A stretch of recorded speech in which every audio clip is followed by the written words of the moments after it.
G'day legends, it's Mark here from North Oz, and yes, today we are finally getting around to the off-road review of my brand new 79 series LandCruiser. It is highly requested. You guys want to know how this thing goes off-road. I've done the same sort of video for my Prado and for my Hilux, so now we're going to do it for the 79 series. Let's get stuck into it. So the first thing I want to get off my chest today, guys, is the fact that the 70 series LandCruiser has been copping a hammering in the press. You know, the automotive journalists are not particularly happy with it. I think they're more happy the fact that the 70 series LandCruiser, the fact that they have V8s in them, and all that is kind of coming to a stop soon.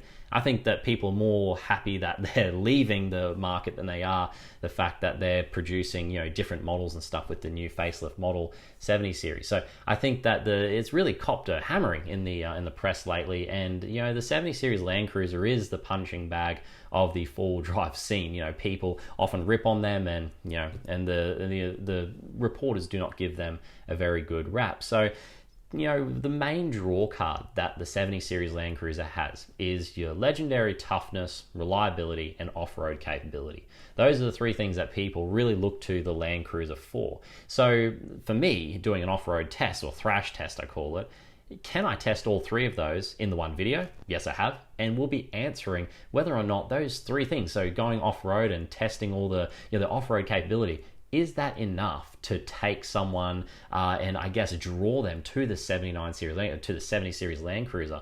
Is it enough to move away from, say, all the features of a vehicle like a Ford Ranger or a D-Max or a Hilux? So that's what we're going to be testing today. Is it enough? Is it enough to be able to say, no, I'm not going to be driving around in, you know, one of those other vehicles. I will choose a LandCruiser instead. And that is exactly what we're going to be testing today. Before we go any further with today's video, guys, can I ask you to do me a massive favor, and that is to like the video and subscribe. I'm liking all these comments coming in asking me to do the off-road review and all these other things, so I'm liking making these videos for you guys. So if you could help me out, that would be greatly appreciated. And you know, over 80% of you at the moment have not subscribed, so if you could hit that subscribe button, it would help me out a lot. Let's get on with today's video. Let's do it. So the vehicle in question for the thrash test today is my 79 series LandCruiser. It is completely stock apart from some interior pieces and a UHF radio. That's about it. And we'll be putting its paces through a variety of door sill wetting crossings, near vertical dirt tracks, bone rattling corrugations, and diff belting ruts. That sounds exciting. I'm excited, and strap yourselves in because this is the 79 series LandCruiser off-road thrash test. So we're going to be doing this in three sections, guys. And it's because it's the three sections of the different types of terrains that I drove on the tracks that I chose to drive on. So the first one is corrugations, the second one is water, and the third one is dirt roads with incline and decline. So this is what we're going to be testing the LandCruiser on today, and you can find those sections in the chapters below. So the very first thing is we're going to be starting with putting the LandCruiser into 4 high for the corrugations and the dirt roads. Now, this was simple enough. It didn't really have too many issues going into 4 high, but I still need to try to figure out this transfer case for engaging 4 low.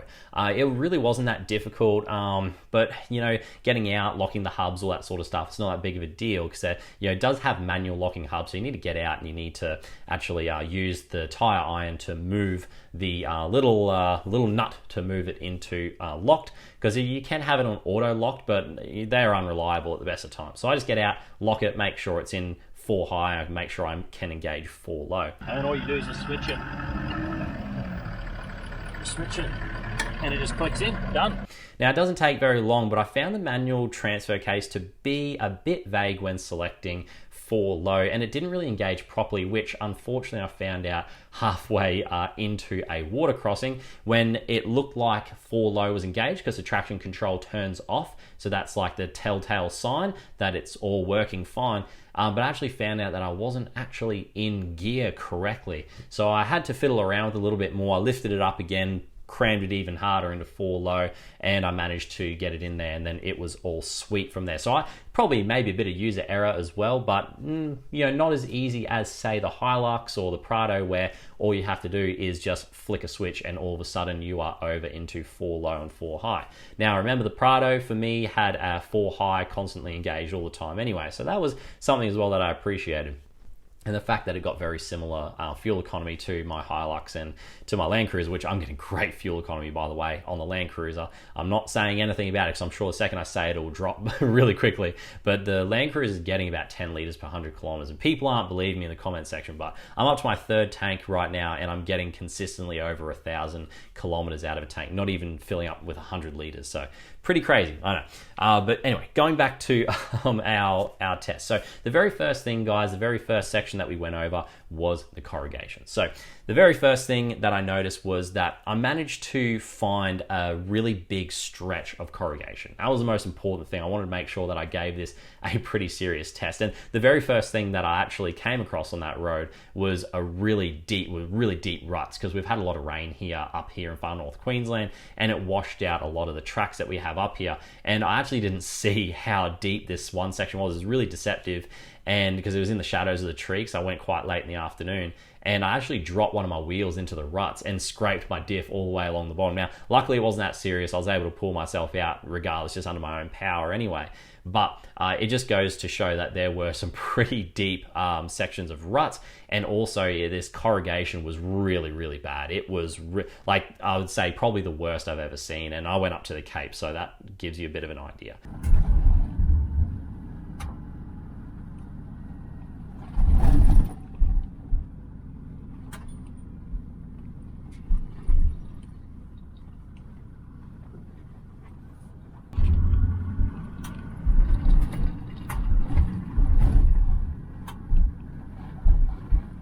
So what did I notice in the corrugation? So once I got up to speed on the corrugations, it was fine. So I didn't have any issues. Listen, it was probably about as bad or as good as a Hilux is. I would say that the suspension is more forgiving in the LandCruiser for sure. So I'd say compared to like a normal tub vehicle, so say like your Hiluxes and your Rangers, I'd say for sure the LandCruiser definitely rides better stock for stock. So I don't understand why a lot of people hate on the suspension of the 79 series. I actually find it really good. And if I didn't have a full-on heavy-duty steel tray on the back, and I had, say, like an aluminium tray and canopy, I would say it would actually, and it was loaded up, I would say it'd actually be perfect. The suspension would be perfect for the amount of weight that I want to run anyway. So I don't understand a lot of hate behind it. So if you're wondering how the suspension goes, the suspension was not a limiting factor off-road. It was fine. I had no issues with it at all. And I had an unloaded tray, as you would have seen in the pictures and in the videos. So in terms of comparability, compared to the Hilux, I'd say it was even better on the corrugations, just the ability for it to absorb all of those constant bumps. Now, one of the things that obviously did bother me compared to the Hilux was the fact that it didn't have much sound deadening. So you can hear all the rocks kicking up and hitting, and it just reverberates all the way around the cab because there's absolutely no like sound deadening inside the cab.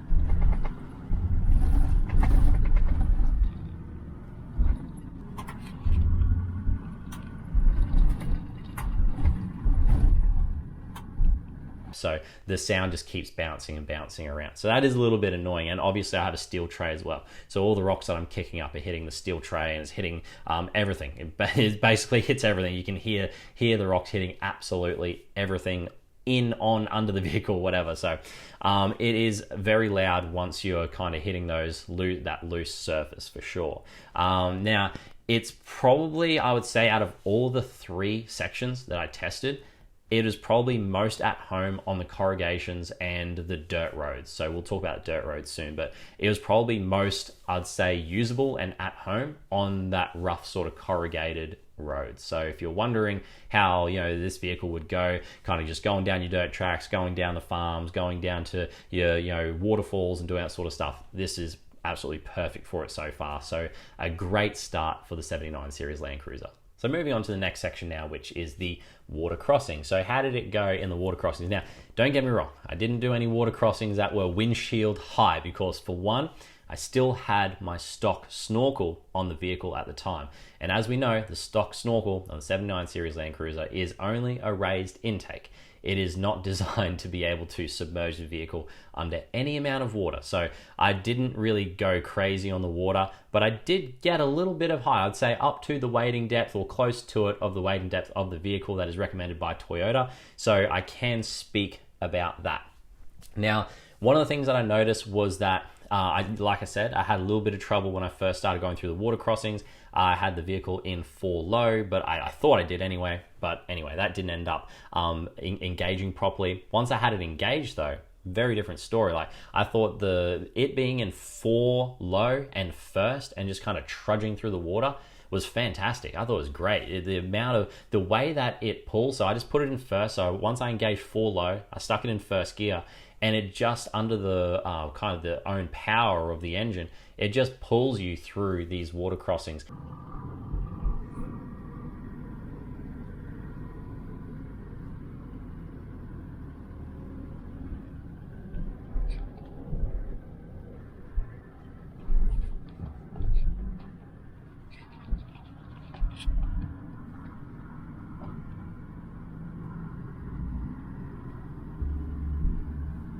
Sometimes a little bit too quick. I will say that. So there had to be a little bit of me, because some of the sections were really shallow, so it kind of took off a little bit there. But when there was a decent amount of water, it actually went through at a very decent pace and at a great pace. So, and it was also enough for me to, once you get to the other side, because obviously there's going to be a bank on each side of the river crossings, it was able to pull me up and out of the bank as well. So that's something that is really encouraging too. So, even if you have a decline or an incline or whatever, and you're in 4 low, it will still kind of pull you up and down very safely and very comfortable like that. So that's something I didn't have in my Hilux, where, it would just either run away or it was just most of the time, it was actually quite difficult to engage 4 low and the diff lockers anyway.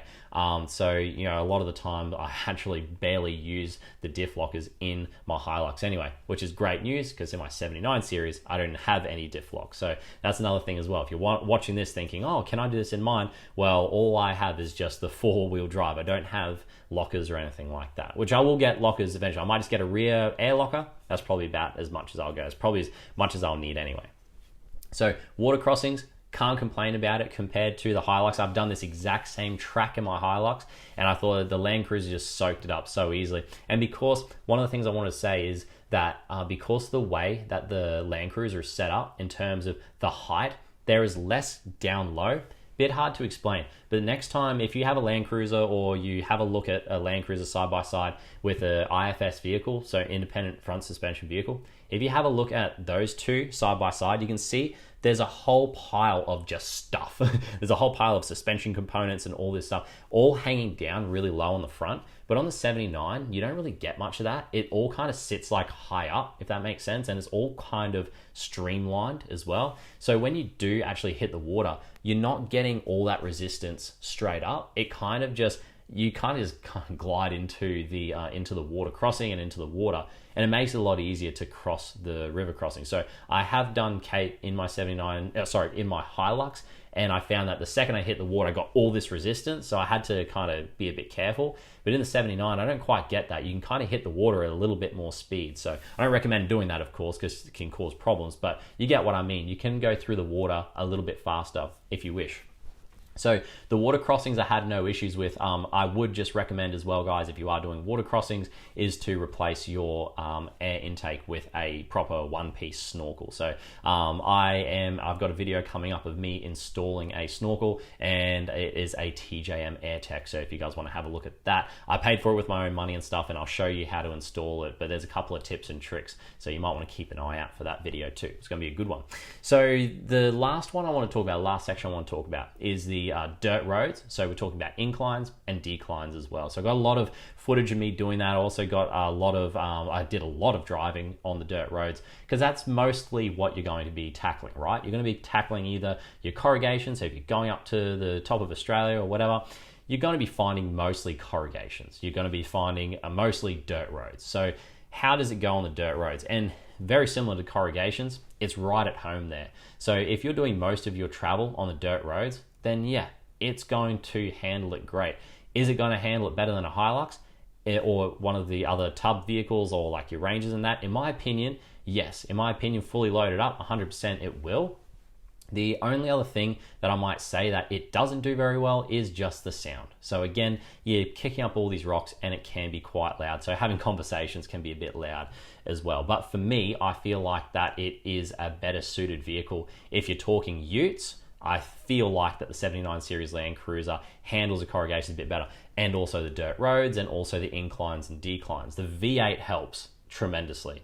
I wouldn't be having this conversation if I had the 4-cylinder 79 series, and that's because there's a lot of weight, I think, for the 4-cylinder, and you have to keep in mind that I've done tens of thousands of kilometers in the 4-cylinder with my Hilux and with the Prado, and I just found like for off-roading, I never had enough to pull me out of tricky situations. I always had to rely on something. I had to rely on my max tracks or something to give me a little bit more traction so I could get the revs up again, or there's always something. I did a lot of beach driving and stuff in the 4-cylinder, and it just wasn't enough. It just never was enough. But having that low down torque in the 79 and having low down torque in the V8 definitely helped, and got me out of a few tricky situations.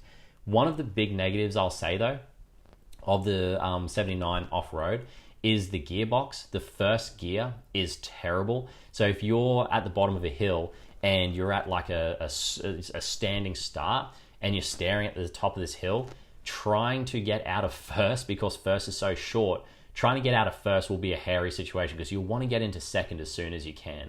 So second's a good gear. I really do like second, especially if you're trying to go up hills and stuff, because first you're going to be going really slow, and that can be dangerous as well.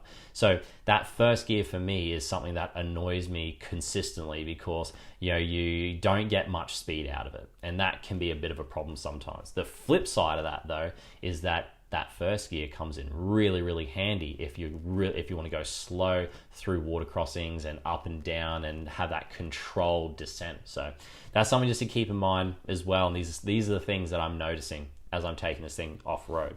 So the traction was surprising as well. I've got the factory tires, so I've just got the Bridgestone Jewelers all-terrains, and they are fantastic. I haven't had, a couple of years ago when I had my Navara, I had a pretty serious set of open countries, so they were great. But this is, since owning new Toyotas, this is definitely the first time since I've had a decent all-terrain tire. And mostly because trying to change the tires on the Hiluxes was a difficult thing as well, because you can't fit very big tires on there. Even fitting 33s is a difficult thing, and then you're messing with the final gearing. You won't be able, you can't engage sixth gear, things like that. So there's a lot going on, but for the 79 series, you can put a 35 on there with a 2-inch lift without any issues if that's what you want. For me, the 33s are perfect. I think that's a fantastic size tire, especially from the factory. I mean, that's awesome. And so to be able to have a decent all-terrain, I never had an issue with traction. And even now when I'm driving, like wet conditions, it can be like pouring down with rain, those all-terrains are fantastic. I have not had the back slip out on me once, which is more than I can say about my Navara. That thing tried to kill me every time I went around a corner. So that was not fantastic. Now, I want to talk a little bit just before we go, is that the confidence off-road. So how did the 79 series make me feel when off-roading? And the only way that I can describe it is confidence inspiring. So it really makes you want to find an off-road track. It really makes you want to try and find some mud to drive through. It's kind of a weird thing. It's hard to explain, but it's just confidence inspiring, because even without lockers, I don't ever feel like I'm going to get stuck. Even when I was stuck in the middle of a water crossing and I didn't have any drive, I was like, what's going on here? Because it was probably user error. Guarantee it was. And that's, it's all part of learning, driving new cars, different cars, they're all different. So I was just figuring it out. And but I wasn't really too stressed. I was like, yeah, you know what? Worst case scenario, I reckon I could probably easily get out of this in 2-wheel drive anyway, because this thing's such a tank. So I wasn't ever, and I never have been since driving this car, ever worried about trying to get out of certain situations. One of the, with the same breath, I'll also say that the 79 series LandCruiser, the turning circle, is hilarious. It's the biggest joke, honestly. So one of the issues that I did have is turning around in tight spots. So if you find yourself down a relatively narrow dirt road and you want to find yourself back around the other way, so you want to turn yourself back around the other way, listen, it's not going to be an easy thing. I think I did like a 18-point turn at one point just to try to go back and get my camera. So yeah, that is something to consider as well, is that the turning circle on these is atrocious. So, and I have stock tires and I don't have a stretch chassis or anything like that. So no mods, nothing like that. So that's just something to think about as well. So in terms of negatives, so off-roading, it's not particularly nimble. So if you're trying to turn around a 90-degree corner, not going to happen. But these are the things as well, guys, like it's a little bit of give and take, and that's probably my takeaway. It's probably one of my final things I'll say about the car, is that for everything that this car maybe doesn't have or does poorly, it does something else exceptionally. So like, for example, the sound deadening in the vehicle, there is none basically. And I've got the Workmate, so there's no carpet and no sound deadening under the carpet either. But for everything that it kind of is lacking, it makes up for it with something else. So for example, it has the awesome V8, the terrible first gear for, maybe getting up to speed on the highway, not great, but off-road, it's fantastic. So these are the things that if someone is driving this car and you're taking it for a review or whatever, a test drive, and you are driving it and you get out of first gear and you're like, oh man, this first gear is terrible. It's like, yeah, but if you actually drive it according to how these cars and where these cars are supposed to be driven, you'll very quickly get an idea that, oh, okay, this is its true purpose. This is where it's actually most comfortable and most at home. And I tell you what, guys, off-road, you don't even notice a lot of the issues that people are talking about, such as that first gear. So now there is one thing that I have to mention, because I know people are going to say it, is yes, my vehicle has the stock diffs, so it's got that the narrow rear. That is a problem. People say that, off-road, that's a major issue. With the dirt roads that I did, with the corrugations that I did, with the water crossings that I did not notice any issues with the narrower rear. So that's something I wanted to just let you guys know, is that if you're doing that type of off-roading, I didn't notice any squirreling. I didn't notice the back crabbing or, the back getting out in front of the front of the vehicle. So for me, I didn't see that as an issue. So that may be something that maybe once I do the sand driving and once I do the beach driving, so I will be doing that at some point this year, I may notice a bit of a difference where the rear is trying to follow into the tracks of the fronts. Not sure. That's something that's going to be interesting that I can't wait to test out as well. And I will be coming back to the topic as well to see how this goes on the beach, because that's pretty much the last thing that I didn't really get to test, beach and mud. So they're the last kind of two criteria for a true off-road test. But unfortunately, can't find any of that, or too much of that anyway, close to where I live at the moment without getting crazy dangerous. So for now, guys, this is the off-road test. This is where we're at. I'm very happy. I'm happy to see the fact that the things that bothered me on the road now no longer bother me off-road, and I can kind of see this is the thing that, this is the reason why this car was made. That short first gear helps you off-road, the low down torque, which doesn't really help you when you're trying to get up to speed so much, but that low down torque really helps get you out of some pretty sticky situations. So that's my takeaway today, guys. I'm really impressed with the off-roading capability of the 79. It's by far the most capable vehicle stock that I've ever had off-road, and every day I own the vehicle, I like it more and more. It is really growing on me, and I just think that it's a fantastic truck. Anyway, so I'm going to leave it there. If you guys enjoyed today's video, make sure you like it, make sure you subscribe to the channel, and let me know down in the comment section if these have been your experiences. Is there something that I missed as well? I'm always happy to go back and revisit topics and add something that I've missed as well, or address it in another video in the future. So if anything that I missed, anything you want to know, let me know down in the comments section and I'll be happy to answer it. Thank you so much for joining me today, guys, and I hope that you got a little bit out of this off-road review and you had as much fun as I did, and I'll see you very shortly in the next video. Take care.